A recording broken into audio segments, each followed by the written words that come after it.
ত্রাণের মধ্যে সব আইটেমগুলোর কথা আমরা পাবলিকলি বলি না। মেয়েদের একান্ত যে সমস্ত জিনিসগুলোর প্রয়োজন হয়, কারণ আশ্রয় কেন্দ্রে 5 দিন 7 দিন ধরে অনেক মেয়েরা আছে, বাচ্চাদের প্রয়োজন হয়, এগুলো আমরা প্রচুর পরিমাণে কিন্তু দিচ্ছি। সেগুলো আমরা পাবলিকলি সঙ্গত কারণে খুব বেশি প্রচার করি না।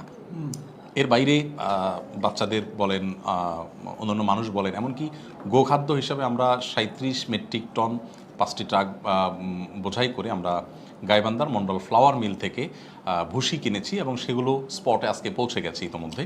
সেগুলো ডিস্ট্রিবিউশন হচ্ছে। কারণ আমি একটা 3তলা বাড়ির উপরে দেখলাম, 3তলা নির্মাণাধীন বাড়ির ছাদে দেখলাম অনেকগুলো গরু। তো আমি জিজ্ঞেস করলাম যে ছাদে এতগুলো গরু, সবাই বললো যে এই গরিব মানুষ সারা জীবন তার সম্বলটাই হলো এই গরুটা, ঠিক বাঁচাবার জন্য কারোর ছাদে উপরে নিয়ে আশ্রয় দিয়েছে। এখন মুশকিল হলো চারদিকে যে অথই পানি, ঘাস নেই খাবার দেওয়ার মতো, কোনো কিছু নেই, তো মানুষ তো ত্রাণ পাচ্ছে, গরুগুলোর কি হচ্ছে?